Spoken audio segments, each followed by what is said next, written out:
আসসালামু আলাইকুম, স্বাগত জানাচ্ছি সবাইকে ট্যাক্সিটিতে। লগ ইনের পেজে রেস্ট্রিকশন থাকায় স্ক্রিন রেকর্ড করা যাচ্ছে না, এজন্য আমাদেরকে অ্যাপের মধ্যে প্রবেশ করে তারপর এখান থেকে ভিডিওটি শুরু করতে হচ্ছে।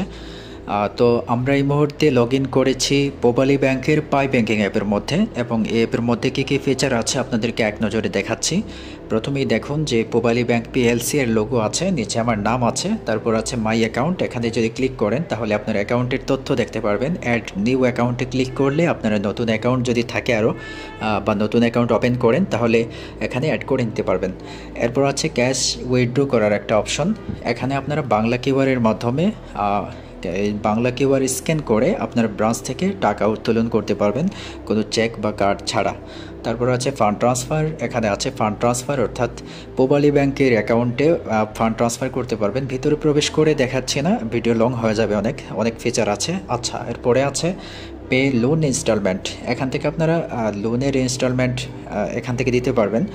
তারপর আদার্স ব্যাংক 2 নম্বর লাইনে আছে আরটিজিএস। এখানে আমরা জানি যে 1 লক্ষ টাকার উপরে হলে আমরা আরটিজিএস করে থাকি। আরটিজিএস একটা বেটার অপশন। তারপর আছে এনপিএসবি, এটা হচ্ছে ইনস্ট্যান্ট ফান্ড ট্রান্সফার হয়ে যায় বাংলাদেশের যে কোনো ব্যাংকে। 2-1টা ব্যাংক হয়তো এখন পর্যন্ত সাপোর্ট করে না। তারপর আছে বিএফটিএন, এটার মাধ্যমে আগের দিন ফান্ড ট্রান্সফার করলে পরের কার্যদিবসে চলে যায়। অনেক সময় যে কার্যদিবসে যদি প্রথম সেশনে আপনারা ফান্ড ট্রান্সফার করেন তাহলে দ্বিতীয় সেশন অর্থাৎ দুপুরের পরে ব্যাংক অ্যাকাউন্টে অ্যাড হয়ে যায়।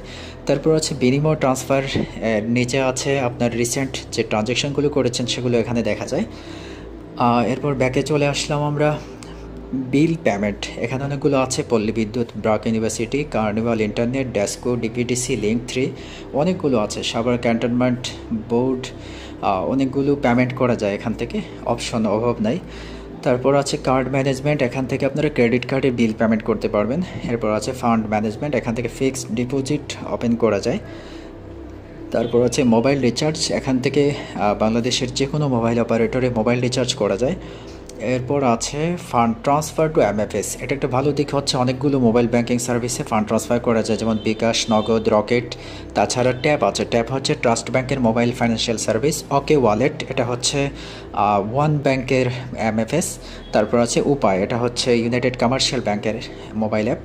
তারপর আছে আপনার সার্ভিস নামে একটা অপশন আছে, এখানে ক্লিক করলে আপনারা সহজ আমরা জানি যে টিকিট বিক্রি করে তারা, ওখান থেকে টিকিট ক্রয় করা যায়।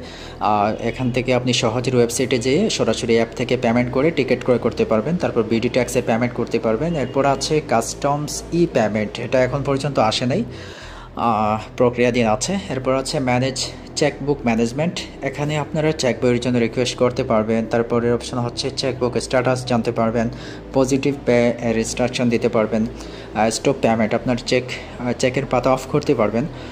এরপর আছে আপনার পরবর্তী অপশন হচ্ছে, এটা হচ্ছে কমপ্লেন ক্লেম করে থাকেন যদি, তাহলে এখান থেকে তথ্যগুলো দেখতে পারবেন। অ্যাপ থেকে যদি কোনো প্রবলেম হয়ে থাকে এখান থেকে ক্লেম করা যাবে অভিযোগ। তারপর আছে পূবালী হেলথ, এখানে ক্লিক করলে আমি আগে দেখেছি যে অনেক লোডিং হয়, অনেক সময় একটা ওয়েবসাইটে নেওয়া যায়। আচ্ছা, এটা আপনারা বুঝবেন। এরপর একদম নিচে আছে হোম, উপরে একটা ব্যানার আছে, নিচে আছে হোম, এরপর আছে স্টেটমেন্ট, এখান থেকে স্টেটমেন্ট দেখতে পারবেন। আপনি মিনি স্টেটমেন্টও দেখতে পারবেন, আবার ফুল স্টেটমেন্টও ডাউনলোড করতে পারবেন। এরপর আছে কিউআরের অপশন, এখান থেকে আপনারা ব্রাঞ্চে বা যে কোনো পেমেন্ট করতে পারবেন, বাংলা কিউআর পেমেন্ট করতে পারবেন অ্যাপ থেকে।